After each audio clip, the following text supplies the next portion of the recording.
Australian cricket দল বাংলাদেশ সফরে আসছে শক্তিশালী দল নিয়ে। তাদের স্কোয়াড দেখে মনে হচ্ছে তারা বিশ্বকাপ খেলতে যাচ্ছে। বিশ্বকাপেও তারা এত শক্তিশালী স্কোয়াড নিয়ে যায় না, কারণ অস্ট্রেলিয়া কোনো রকম রিস্ক নিচ্ছে না। বাংলাদেশ নিজেদের ঘরের মাটিতে যেভাবে পাকিস্তানের হালত করেছে সেটা দেখার পর মনে হচ্ছে অস্ট্রেলিয়া শক্তিশালী স্কোয়াড নিয়ে আসছে। Mitchell Marsh, Travis head, Cooper Connelly, Cameroon green, Labuschagne, কেন মেই, জশ ইংলিশ, সেরা সেরা ব্যাটসম্যান নিয়ে বাংলাদেশের মাটিতে অস্ট্রেলিয়া আসছে। অস্ট্রেলিয়া বনাম বাংলাদেশ দুটি সিরিজ হবে, 3 ম্যাচের ওডিআই এবং 3 ম্যাচের টি20 সিরিজ বাংলাদেশের ঘরের মাটিতে। নমস্কার বন্ধুগণ, কেমন আছেন সবাই? আশা করি সবাই ভালো আছেন। অস্ট্রেলিয়া আসছে বাংলাদেশ সফরে, আর বাংলাদেশ এবং অস্ট্রেলিয়ার সিরিজ দেখার অপেক্ষা আমি করছি, আপনারা অবশ্যই করছেন। অস্ট্রেলিয়ার মতো বড় দল বাংলাদেশে আসছে, আর বাংলাদেশ এবং অস্ট্রেলিয়ার যদি আমরা কম্প্যারিজন করি, ওয়ানডে ক্রিকেটে কোনো তুলনাই হয় না।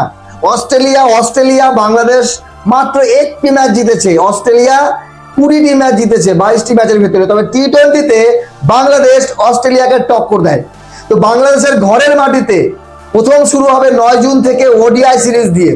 তো ওয়ানডে ক্রিকেটে অস্ট্রেলিয়া শক্ত, কিন্তু বাংলাদেশ যে ক্রিকেট খেলছে, পাকিস্তানকে যে হালত করলো, তো সেই রকমই কি বাংলাদেশ ভালো কিছু করতে পারবে? আশা করা যেতে পারে যে অস্ট্রেলিয়াকে ওডিআই সিরিজ বাংলাদেশ হারাবে, এতটুকু বিশ্বাস মনে রাখতে হবে। তবে অস্ট্রেলিয়ার দল যথেষ্ট শক্তিশালী। আলোচনা করব অস্ট্রেলিয়ার স্কোয়াড এবং বাংলাদেশের স্কোয়াড নিয়ে। যদি প্লেয়ার দেখি, অস্ট্রেলিয়া অনেক এগিয়ে বাংলাদেশের প্লেয়ারদের থেকে। সর্বশেষ বাংলাদেশ এবং অস্ট্রেলিয়ার ওডিআই ম্যাচ হয়েছিল 2023 বিশ্বকাপে 11 নভেম্বর ভারতের মাটিতে। বাংলাদেশ করেছিল 306 উইকেটে রান করেছিল, কিন্তু অস্ট্রেলিয়া 44 ওভারে 307 করে নেয় 2 উইকেট হারিয়ে।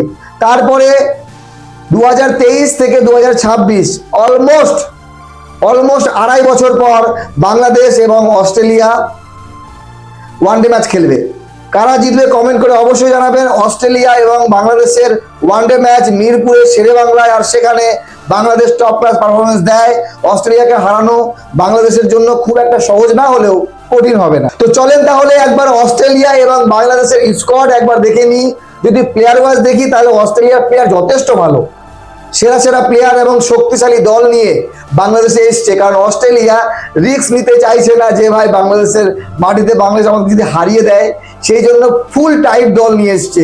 Mitchell Marsh captain, Travis Head, Josh Inglis, Labuschagne, Adam Zampa, Alex Carey, Bartlett, Cameron Green, Cooper Connolly, Nathan Ellis, Tanveer Sangha, Ben Dwarshuis, Matt Renshaw, Liam Scott. এই যে একটা স্কোয়াড, যথেষ্ট শক্তিশালী একটা স্কোয়াড। এবং যদি বাংলাদেশ বলি, তাহলে ক্যাপ্টেন মেহেদী হাসান মিরাজ, নাজমুল হোসেন শান্ত, লিটন কুমার দাস, তাসকিন আহমেদ, নুরুল হাসান সোহান, তানজিদ তামিম, সাইফ হাসান, মোসাদ্দেক হোসেন কামব্যাক করেছে, তৌহিদ হৃদয়, রিশাদ হোসেন, শরীফুল ইসলাম, তানভীর ইসলাম, মুস্তাফিজুর রহমান, নাহিদ রানা এবং সৌম্য সরকার। তো বাংলাদেশের দল বাংলাদেশের ঘরের মাটিতে মিরপুরে ভালো ফল করবে, এতটুকু আশা করা যায়। তবে অস্ট্রেলিয়া সহজেই বাংলাদেশকে হারাতে পারবে না।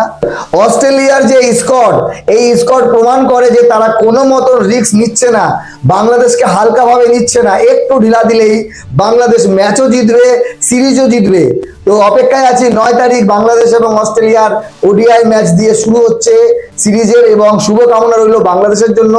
ভালো পারফরমেন্স করুক, ম্যাচে হার জিত লেগে থাকে, কিন্তু খেলার কোয়ালিটি যেন কোনো অংশে কম না হয়। আপনাদের মতামত জানাবেন। আমার মনে হয় বাংলাদেশ পারবে অস্ট্রেলিয়াকে ওডিআই সিরিজ হারাতে। টি20তে বাংলাদেশ ভালো খেলে, টি20তে অস্ট্রেলিয়াকে হারানো একেবারে অসম্ভব না, কারণ অস্ট্রেলিয়ান ক্রিকেট দল টি20তে সেই লেভেলের না যেমনটা ওডিআই। ভালো থাকবেন সবাই, ধন্যবাদ।